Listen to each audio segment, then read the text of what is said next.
নমস্কার।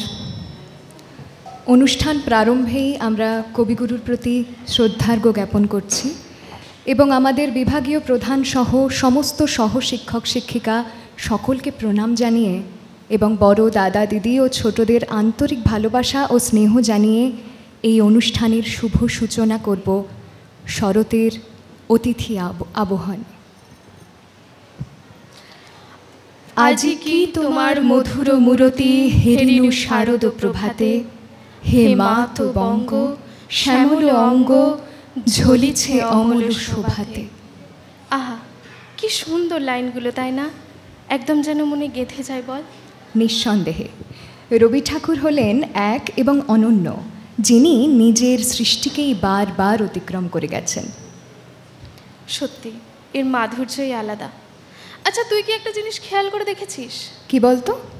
এই যে আমরা সারাদিনের নিত্য পরিশ্রমে, বহু ক্লান্তিতে, ব্যস্ততায়, মন খারাপে আর মনের আকাশে ধোঁয়াশা দূষণ ঠেলে চোখ মেলে তাকাতেই ভুলে গেছি। একেবারেই তাই। এখন আমাদের দিন যাপনের এতটা পরিবর্তন ঘটেছে যে আমরা এই শরতের আকাশে পেঁজা তুলোর মতো মেঘের দিকে একটিবারও চোখ তুলে তাকাবার সুযোগ পাই না। কিন্তু প্রকৃতি আমাদের ভোলেনি। সেই কিন্তু আমাদের মনের শান্তি দেয়, দেয় চোখের আরাম। প্রতিনিয়ত আমরা তার রঙেই রঙিন হয়ে থাকি, কি বলিস? একদম। যেমন গ্রীষ্মের দাবদাহ বর্ষা দিয়ে শান্ত হয়, হেমন্তের হিমেল বাতাস মনে করিয়ে দেয় শীত আসছে, আর বসন্ত সে তো প্রকৃতির সাথে সাথে আমাদের মনকেও রঙিন করে দেয়। আর শরতের ক্ষেত্রেও এর অন্যথা হয় না। শরৎ আমাদের ভরিয়ে দেয় শিশির স্পর্শে, শিউলির গন্ধে আর কাশফুলের মৃদু মন্দ বাতাসে, ভাসিয়ে নিয়ে যায় মেঘের ভেলায়।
সাধু সাধু, কি মনোরম এই সুর, মনকে উৎফুল্ল করে দেয় একেবারে।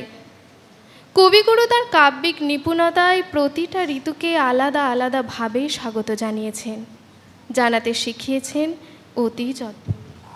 আর তা সে পৌষ হোক বা বসন্ত উৎসব কিংবা বর্ষামঙ্গল অথবা শারদোৎসব। হ্যাঁ, আচ্ছা, উৎসব বলতে একটা কথা মাথায় আসলো, বলি। অবশ্যই। এই যে এই উৎসবের সমারোহ হলেই আমাদের রবীন্দ্রভারতীর প্রতিটা ভবনের প্রতিজন ছাত্রছাত্রীরা কি সুন্দরভাবে আনন্দের সঙ্গে যুক্ত হয়, কি মিষ্টি, কি অপূর্ব লাগে দেখতে, তাই না? হ্যাঁ, কবি যে বলেছেন ক্ষণিক সুখের উৎসবে সামিল হতে। এমনি করেই আমরা আগামী দিনগুলোতে বারবার ফিরে আসব এমন আনন্দ উৎসবে সামিল হতে। যেমন করে এই শরৎ আসে, আকাশে তখন মেঘেদের অগাধ বিচরণ, সাথে সবুজ মাঠের ওপর দিয়ে পাখিদের আনন্দের মিছিল। আহা, এ দৃশ্য বড় শান্তি দেয় মনকে, মোহিত না হয়ে থাকা যায় না। সকালে শিশির ভেজা ধান, কোমল রোদে স্নিগ্ধ জলাশয়ে ভাসমান শুভ্র পদ্মের এক রাস হাসি মনে করিয়ে দেয় কবির সৃষ্টি। কানে আসে সেই সুর।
জননী তোমার শুভ আহ্বান গিয়েছে নিখিল ভুবনে, নূতন ধান্যে হবে নবান্ন তোমার ভবনে ভবনে। আহা, কি সুন্দর লাইনগুলো! একদম যেন চোখের সামনে দৃশ্যটা ভেসে উঠল। সেই সবুজ কচি ধান দোদুল্যমান বাতাসে বয়ে চলেছে ক্রমশ। মন চায় যেন সারাটা দিন চেয়ে থাকি।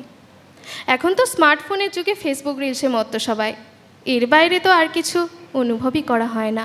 আর ওই শরৎ কবিতা 4টে লাইন, গগনে গগনে বড়ষণ শেষে মেঘেরা পেয়েছে সারা, বাতাসে বাতাসে ফেরে ভেসে ভেসে নাই কোনো কাজে তারা। এগুলো শুনলে আগের মতোই এখনও মনটা ছুটি ছুটি করে। মনে হয় খোলা আকাশের নিচে বসে একটু ছুটি কাটায়, যেখানে কোনো তাড়া থাকবে না, ব্যস্ততা থাকবে না। সেই আবার মনে পড়ে গেল ছেলেবেলার কথা।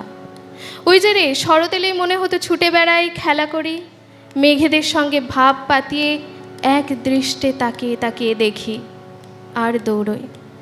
একবার তো এক দেয়ালে গিয়ে ধাক্কাই মেরে দিলাম, কি অবস্থা ভাব। কত কত স্মৃতি ভিড় করে আসছে মনের মধ্যে। মনে হচ্ছে আবার যদি ফিরে পেতাম সেই ছেলেবেলা। হ্যাঁ, অনুভব করতে হলে সেই ছেলেবেলাতেই ফিরতে হবে। আর ফিরতে হলে স্মৃতিচারণ করতে হবে, যেখানে মাঠ থাকবে, ঘাট থাকবে, ভাঙা মন্দির, গাছের ডাল, আরও কত কি। একটাকেও কিন্তু বাদ দিলে চলবে না, না হলে অবিচার করা হবে। তাই আজ থাক সেসব কথা। এই যে এখনও নীল আকাশে সাদা মেঘের ভেলা, কাশবনে যে দোল লেগেছিল থামেনি এখনো। শিউলির সুবাস আজও অটুট রয়েছে। সব দেখে মনে হয় শরতের বুঝিবা শুরু হলো, কিন্তু আদতেই কি তাই? সে যে যাবার পথে অগ্রসর হয়েছে। এই নীল আকাশের দিকে তাকালে ব্যস্ত নাগরিক জীবনের ক্লান্তি ভুলে যায় মানুষ। মনের দূষণ একটু হলেও ধুয়ে মুছে সাফ হয়ে যায়। দুদণ্ড নিভৃতে প্রকৃতির সঙ্গে প্রেমালাপ জমায়। আমরা ঠিক যেমন করে কবির প্রতিটা সৃষ্টির রূপে ভুলে আছি, ঠিক সেইভাবেই কবিও শরতের মোহন রূপে প্রকৃতির মাঝে নিজেকে হারিয়ে ফেলে উল্লাসে মেতে উঠেছেন।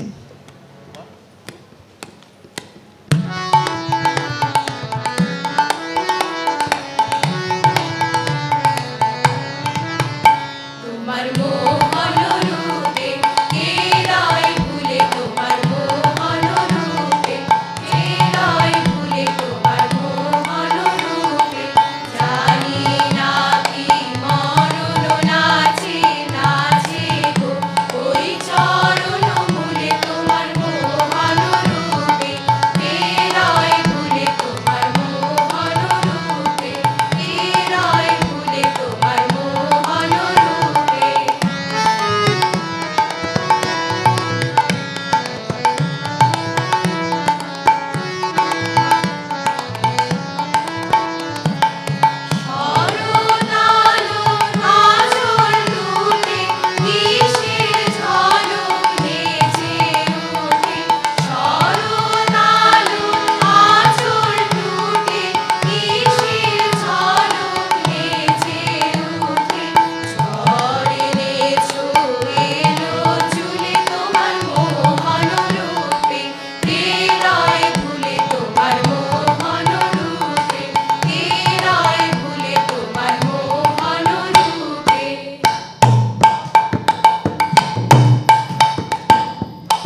যেন হালকা লাগছে বল।